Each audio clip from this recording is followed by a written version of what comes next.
alguém que estudar essa parte do Vedanta, a consciência que tudo é um, se tudo é um, como é que eu vou discriminar o dado de você por cor de pele, roupa ou religião, se tudo é um? O divino está em tudo, o que importa é o caráter. Esse caráter é sempre um. O que é a espiritualidade? Esse um. O que é alinhar os chakras? Tornar-se esse um. Eu acho que isso resume bem. Isso é tão importante porque hoje em dia eu tenho visto, a gente conversa aqui com muitas pessoas de várias vertentes, às vezes filosóficas, às vezes científicas, mas mais na linha das pessoas que estão abertas à espiritualidade. Mas eu converso com essas pessoas que também conversam com pessoas e que também trazem histórias e está tendo uma alta de interesse em ler os Upanishads. As pessoas estão se interessando mais em ir atrás dessas filosofias mais antigas, né? E por que eu estou falando sobre isso? A gente falou sobre ciência, sobre espiritualidade, e hoje tem um debate que está muito em alta, que é assim, alguns defendem exclusivamente que o pensamento é exclusivamente gerado só pelo cérebro, e que não há consciência. Como vocês enxergam isso? Vamos lá, Dada, vai você primeiro. Bacana, bacana. É isso aí. Isso aí é uma visão bem materialista, mas uma visão que ignora o computador. O computador tem uma estrutura de hardware e tem um software sem o qual aquele hardware não faz nada. A estrutura humana também, o cérebro, é um hardware. Esse hardware é mobilizado pelo quê? Pela mente humana, que ela não é material, não é física. Ele não é composto dos 5 elementos. Essa mente humana, já falamos há pouco de viagem astral, está comprovado que ela pode sair dessa estrutura e ir a algum lugar passear. Como que o povo continua achando que o cérebro que pensa? O cérebro não pensa. Se o cérebro é danificado, aí essa mente vai ter recursos menores para sua expressão.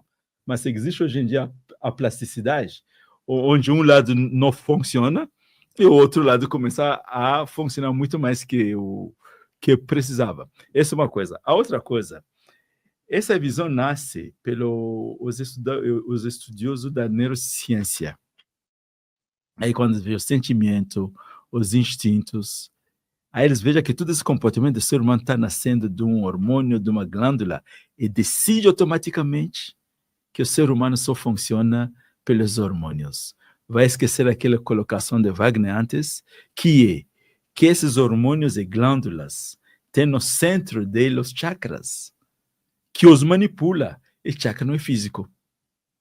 E tem comprovação científica na academia oficial. Valerie Hunt, uma professora da Universidade Católica de Los Angeles, ele chegou a demonstrar que esses lugares onde colocamos os chakras, quando você colocava uma máquina que ele inventou, ele acusava uma vibração mais elevada. E a concentrar nesse lugar, essa vibração acrescentava mais. Significa que existem os chakras, é científico, e o que são chakras?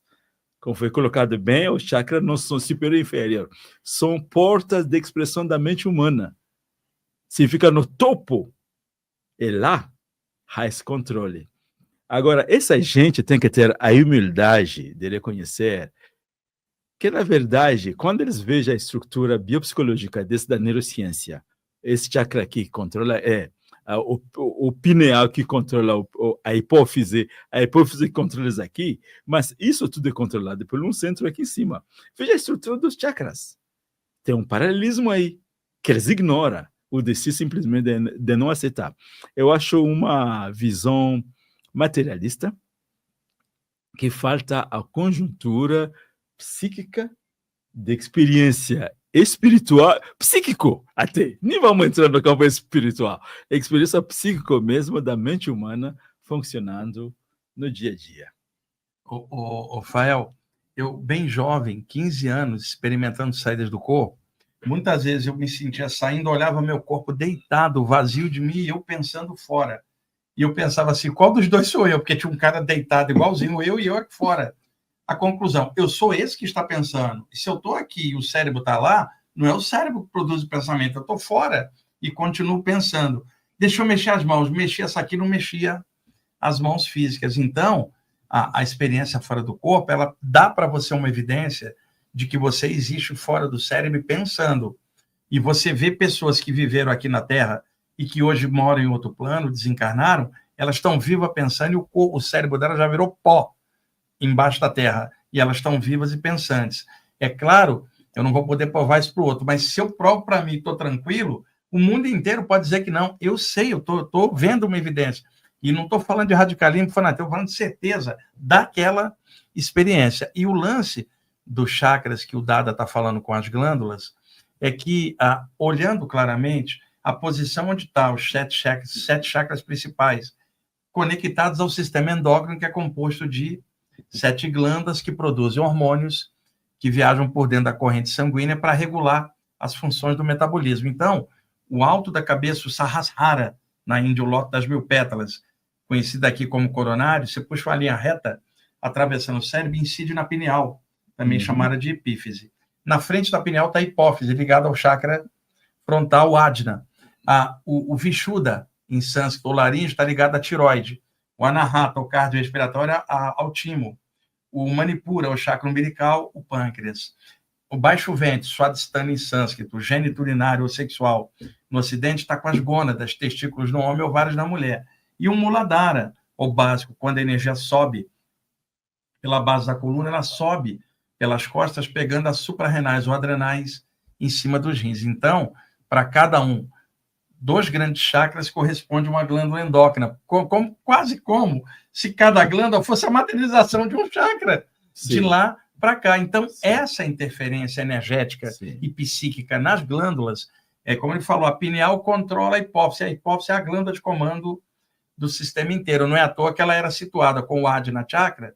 A palavra Ajna em sânscrito é comando ou centro de comando. Se refere também à função dessa glândula. E uma coisa que sempre, às vezes, alguém comenta, quando se fala Ajna, traduzida aqui como frontal, você tem um ponto aqui entre as sobrancelhas, Ajna, tá?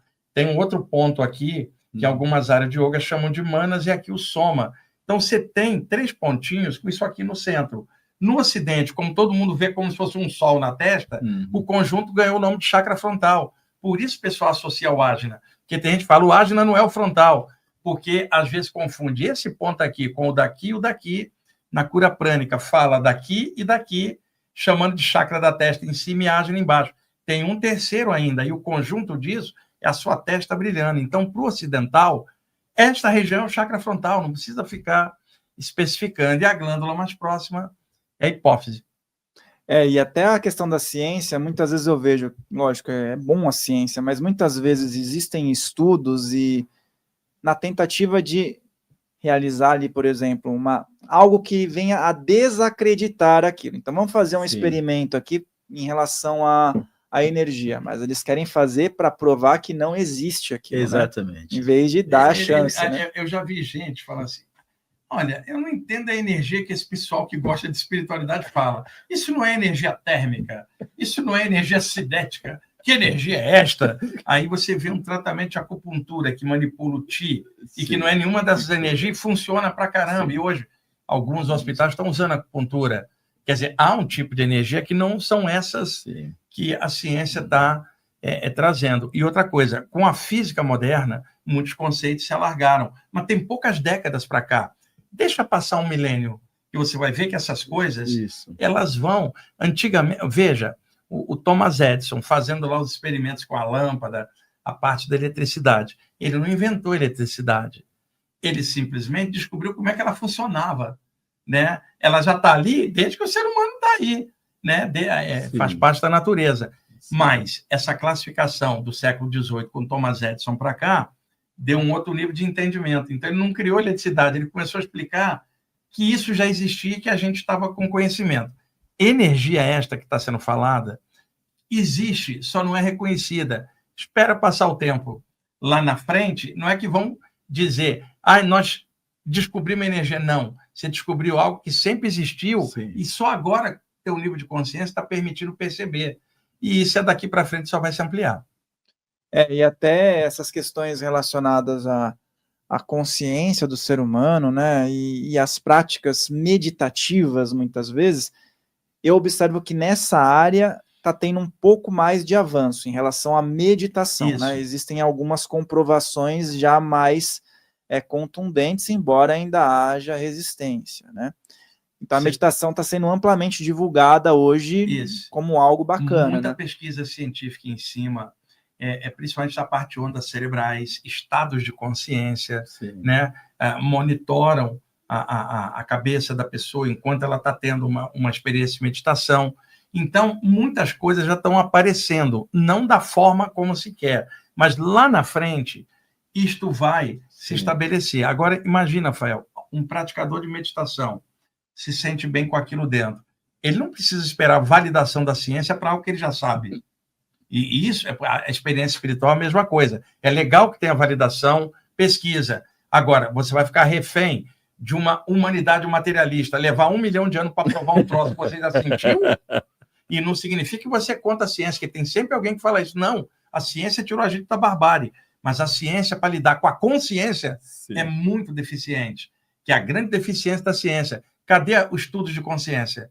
Por isso que surgem muitos grupos para estudar consciência, chakras, parapsiquismo, meditação, tá? Então, é importante que a pessoa, primeiro, ela consiga entender dentro dela mesma aquilo e até que ponto aquilo melhora ela.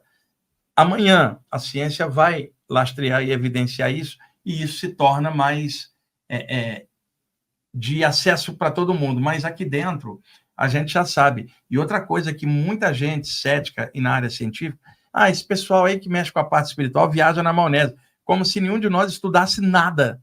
Você estuda um monte de coisa, você está a favor da ciência também, mas não do ceticismo, pelo ceticismo, que é o que muita gente faz. E outra, a gente está estudando para caramba também, para não dar rateada. Então, por exemplo, alguém que está praticando meditação pode estudar muito bem ondas cerebrais e entender o mecanismo, sabe? Eu trabalho com saída do corpo, me interessa mecanismos do sono, estudos de fisiologia durante o sono. E o pessoal, às vezes, que critica, não estudou o que a gente está estudando pelo lado espiritual, mas a gente está estudando o que eles estão estudando. Então, acaba sendo uma vantagem enorme, que você tem todo o respaldo técnico e agora está pegando a parte espiritual, você consegue se sentir bem e sabe que a humanidade é do jeito que é. Você não vai esperar reconhecimento técnico de algo que você já sabe, mas você não sabe por fanatismo, porque fanatismo não é saber nada. Você sabe por discernimento. Eu tenho uma pulsação de luz aqui na testa. Me explica como uma placa de osso duro vai ter uma pulsação dando clarão. Como explicar eu de olhos fechados, no escuro do quarto, cheio de clarão de dentro para fora na minha testa? Como se tivesse aceso uma luz mental dentro de... Então, isso são chakras. Quem trabalha com isso sabe, sente, está estudando para entender. Agora, a maior parte da população não sabe, não significa que quem mexe com isso é superior a ninguém. Porém, você, por estudo, por observação, você está percebendo claramente. O Dada trabalha com a parte da meditação, com a parte da Kundalini, ele não depende de algo de fora para ele. Se ele ama alguém, ele não depende que a ciência comprove o amor para ele amar. Agora, ele quer que a ciência se propague para manter um mundo fora da barbárie e da ignorância. Nesse sentido, sim. Agora, quanto tempo vai levar para a ciência descobrir a consciência aqui, que não é só física? Então, é por aí que vai, né, Dada? Eu acho que o orgulho da ciência, que é materialista, achar que vai explicar algo que está fora do escopo dele, é uma ambição que a ciência vai lutar muito tempo até chegar aquele dia onde o conhecimento da ciência e da espiritualidade começar a se unir. Até que isso não chegar, a ciência material nunca vai conseguir explicar. Agora, ele deveria ter honestidade intelectual. Quando eles falam que não existe, um cidadão como Wagner está falando, eu saio do corpo, pode chamar Wagner, pode chamar outro 2, 3, e fazer um experimento. Pede para Wagner dizer o que está na casa de tal. Dá uma semana, no mínimo, para não ser egoísta. Exatamente. Dá algo porque o pessoal... Essas experiências são feitas desde a década de 60 em laboratório. É uma das coisas que eu mais pesquiso, tá? Toda essa parte mais técnica de dados de laboratório, tá? A ciência não chegou a um consenso, que por causa de variáveis dessas experiências. Porém, muita gente está interessada nisso, por questão até de evolução da própria consciência de cada um, e isso aí é questão de tempo, cara. Agora, até mesmo nisso, você está por exemplo, para mim, uma experiência de saída do corpo. Para mim, está dentro do contexto da minha consciência e a espiritualidade que eu gosto. Então, numa saída do corpo, por exemplo, Fael, desencarnou uma pessoa, eu vou ajudar ela a passar. Veja, isso eu não vou poder provar num laboratório. Não. Então, o pessoal que busca isso só em laboratório só está vendo isso como fenômeno. Aí é que está, um fenômeno parapsíquico não comprovado. Para mim, isso é algo consciencial, não é só um fenômeno. Isso envolve minha consciência. Eu apliquei um passo numa pessoa que desencarnou, ajudei ela, eu volto cheio de amor para dentro da matéria. Isso, quem vai explicar de fora, como eu vou evidenciar? Então, a evidência que eu tenho é a segurança de estar falando nisso. Sim. Como alguém que vive isso. Não é uma crença fugidia, isso não é um fanatismo. Você vê claramente quando alguém mexe com esses temas, eu estava comentando isso numa live outro dia. Você quer saber se alguém mexe, está tendo saídas do corpo? Se ela está lá fora e vê pessoas que já passaram daqui para lá, nunca mais a ideia da morte vai atormentar ela. Uhum. Ela está vendo que está todo mundo vivo lá. Caixão não te interessa, nem cemitério, nem cadáver, nem dia de finado. Você fala da morte com destemor. Não significa que você quer morrer. Você entende, esse medo acabou. Você sabe que a vida continua. Como é que eu vou chegar no laboratório e provar isso para alguém? Então, o que eu aconselho? Trabalha para você comprovar para você mesmo. Adquire tua certeza, que vai te fazer caminhar com segurança. A ciência tem um tempo dela, que é o da própria humanidade, evoluindo para descobrir essas coisas lá na frente, e é só olhar o mundo como está hoje, para você ver que mesmo com toda a ciência se desenvolvendo, olha o caos que está no mundo. Exato. Então, ciência sem consciência é uma complicação que dá o que a gente está vendo. Gente pensando em ir para Marte e gente caindo de fome no mesmo bairro. Então, sem consciência, não adianta somente a comprovação material, como se fosse só um fenômeno. Você precisa despertar da consciência, que é muito mais do que só isso. Acho que na época que Kardec chegou aqui, curiosamente, ele era da área científica, ele era um cara que era mais exato. Pedagogo, discípulo do Pestalozzi. Um cara mais exato. Mas isso foi bom, porque quando ele começou a codificar as obras dele, ele, como um bom cara racional, ele fez um experimento, ele não pegou a mensagem de um médium só, ele ia para locais diferentes e as mensagens batiam. Podia valer como um experimento científico. Fazia como coisas paralelas, encontrando um meio comum que não se conhecia antes. E as mensagens eram as mesmas, ele recebia de pessoas de cantos diferentes, né? Sim. Mas aí, aquela época, era uma época diferente. Hoje a gente vê que, por exemplo, um trabalho como esse, de projeção astral, com a comprovação, poderia testar amplamente sendo colocado em prática. Tudo que tem que fazer é testar se é verdade por um, por dois, por vários. Aí por 100, 100 mais não sei quanto, entra no método deles, eles aceitam, eles não querem. Eles querem manter a mente na materialidade, essa é a questão. Que no campo do conhecimento, por exemplo, um monte de conhecimento são puramente material. Agora, quando alguém, o Newton, ele veja a maçã está caindo, e descobre a lei da relatividade. Onde que ele achou isso? Só observando, e concluiu. O Mendeleev, que pesquisou, dormiu, não encontrou nada. Quando ele dormiu, o sono veio os elementos na cabeça dele. De onde veio essas coisas? Por isso que ele falou, não criamos nada, só tiramos o véu. E nesse ponto de vista, então, já que conhecimento não é confinado no material, já sabemos, experimentando com Mendeleev, que ele teve conhecimento que está além do material. O Tesla falava que ele via as energias, que ele via os universos, que ele entendeu que tem muita energia, ele começou a criar as máquinas dele. Ele foi muito melhor que Thomas Edison. Esse Tesla trouxe ciência a partir da visão. Einstein, que diz, a minha teoria da relatividade não explicou tudo que eu entendi do funcionamento do universo, porque a intuição dele entrava num campo, ele via coisas, como ele que fala, estou ajudando alguém que acabou de sair do corpo. Como que eu vou trazer isso aqui? Ele entra num campo, agora, para trazer isso aqui, um Einstein, precisa de vocabulário que os humanos entendem. Ele não tem. Aí o máximo que ele fez foi a teoria da relatividade, usando matemática e física, e no final da vida ele chorava. Não, mesmo com a teoria da relatividade, não conseguia apresentar tudo que eu entendi. Ele não conseguiu. Significa o quê? Que tem um conhecimento que não é material. Você está fazendo essa entrevista. Em algum momento você sente, tem que falar com a minha mãe. De onde veio esse conhecimento? Depois você liga, mãe, como que tá? Filho, você não sabe o que aconteceu, eu queria falar com você, mas você estava na entrevista. Como que isso aconteceu? Ontem eu estava aqui fazendo uma live com Samuel. Dentro do meio da live, uma mãe veio na minha mente. Eu pensei, o que ele está fazendo na minha mente? O que tem? Hoje de manhã ela me manda mensagem, eu perguntei, mãe, ontem tá horário você tentou falar comigo? Assim, como que essa mensagem chegou na minha mente? São coisas imaterial que entram, então, a faculdade de conhecimento, essa é a nossa visão, tá? Nossa visão de educação é ampliar o leque do conhecimento, do material, ao psíquico e ao psicoespiritual. Aí, no campo psicoespiritual, que você entra naquela visão do Sócrates, que conhecimento que não é conhecimento de si é sombra de conhecimento. E, portanto, toda essa explicação material de conhecimento é só aspectos, é um pouquinho, sabe, você está vendo algo na luz escura, e você fala que você sabe, espera que chegue na luz. Esse é o campo que está falando, o campo da espiritualidade, que a fonte está ali. E tudo o resto é metamorfoses.